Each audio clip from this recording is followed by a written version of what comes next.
नमो TV. एक समय की बात है, मोहन और पद्मावती नाम के दो भाई बहन रहते थे।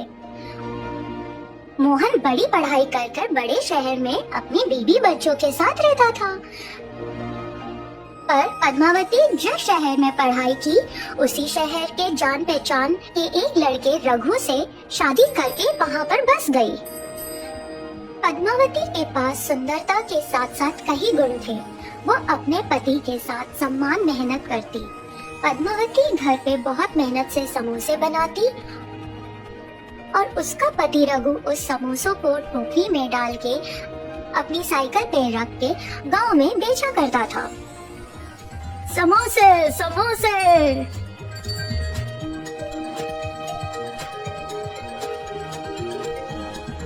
उन समोसों से कमाए हुए पैसे रघु घर लेकर आता था। उस तरह 6 साल गुजर गए।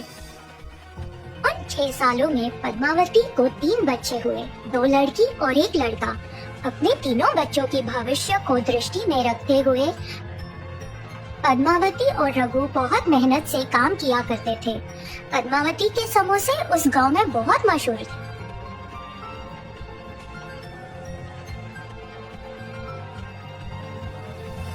एक दिन पद्मावती का भाई मोहन पद्मावती के पूरे परिवार से मिलने शहर से गांव आया। बहन, और कितने दिन यहाँ रहोगी? शहर आके यहाँ करने वाली समोसे का धंधा वहाँ कर लो ना। इसी दौरान रघु घर पर आया तो मोहन ने भी उसे यही बात दोहरा कर बोला, अगर बच्चों का भविष्य शहर में अच्छा रहेगा तो हम जरूर आएंगे जीजा जी। जिस जगह पर बहुत ज्यादा लोग नौकरी करने आते हैं, वहाँ पर अपने समोसे का धंधा शुरू करो। मैं जहाँ नौकरी करने जाता हूँ, हर सुबह मेरे साथ आके साइकिल पे समोसे बेचो। जैसे मोहन ने कहा, उसी तरह रघु शहर चला गया। मोहन के घर के बाजू में ही एक छोटा सा घर किराए पे लेकर वो लोग वहाँ रहने लगे। बिल्कुल गांव के जैसे। यहाँ भी पद्मावती समोसे बनाती और रघु उन्हें साइकिल पर रखकर मोहन के साथ नौकरी करने की जगह जाके समोसे बेचना शुरू किया। हर दिन मोहन नौकरी पे जाता और पैसे कमा कर लेकर आता। वैसे ही रघु भी समोसे बेचकर हर दिन पैसे कमाकर घर लेकर आता था। पद्मावती के हाथों से बनाए हुए समोसे शहर वालों को भी बड़े स्वादिष्ट लगते थे। हर दिन रघु जितने समोसे लेकर जाता, वो सारे समोसे बिक जाते। इस तरह उन बेचे हुए समोसों के पैसों से रघु ने एक छोटा सा समोसे का ठेला खरीद लिया और गरम गरम समोसे वहीं पे बनाना शुरू कर दिया। एक तरफ पद्मावती गरम गरम समोसे बनाती थी और दूसरी ही तरफ रघु उन समोसों को बेचा करता था। अब तो पहले से ज्यादा कमाई होने लगी थी।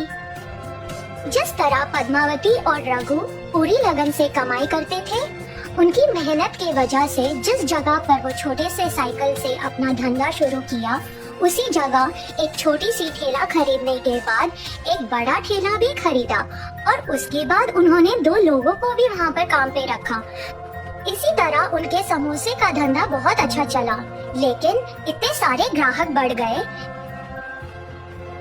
कि समोसे खत्म होने की वजह से उनमें से काफी ग्राहक निराश होकर वहाँ से लौटने लगे। पद्मावती और रघु के दिन रात की मेहनत की वजह से अब वो जगह समोसा सेंटर के नाम से मशहूर होने लगी। कुछ दिनों के बाद उन्होंने 10 और काम करने वालों को रख लिया, साथ ही साथ 30 ग्राहकों के बैठने के लायक जगह भी बना ली दुकान में।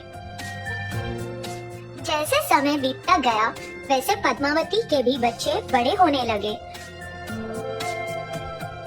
मोहन भी रघु के जैसे बढ़ता गया और अच्छी आमदनी कमाने लगा। एक एक दिन नौकरी खत्म करके मोहन घर लौट जा रहा था। तभी उसने पद्मावती और रघु का समोसा सेंटर देखा और वहाँ गया।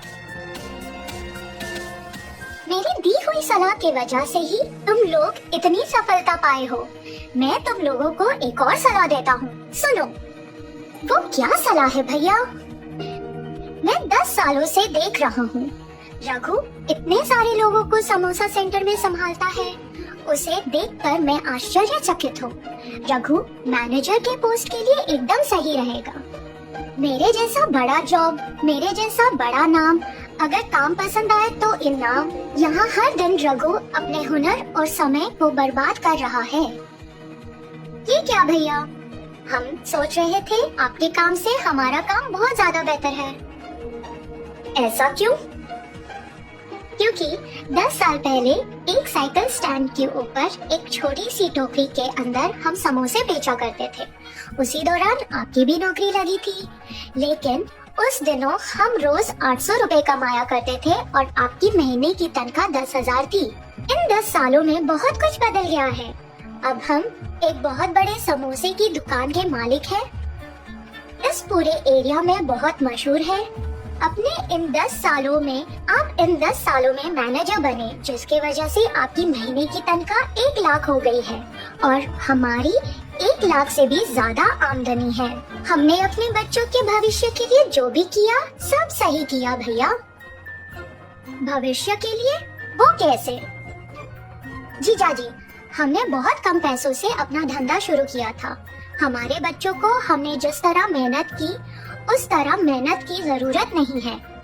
एक दिन मेरा बेटा इस समोसे का ध्यान रखेगा और संभालेगा, पूरी तरह से बने हुए बिजनेस को आगे बढ़ाएगा। अपने बच्चों को वापस शुरुआत से मेहनत करनी पड़ेगी। हमारी तरह आपके बच्चे सीधे आपके दर्जे पर नहीं बैठ सकते।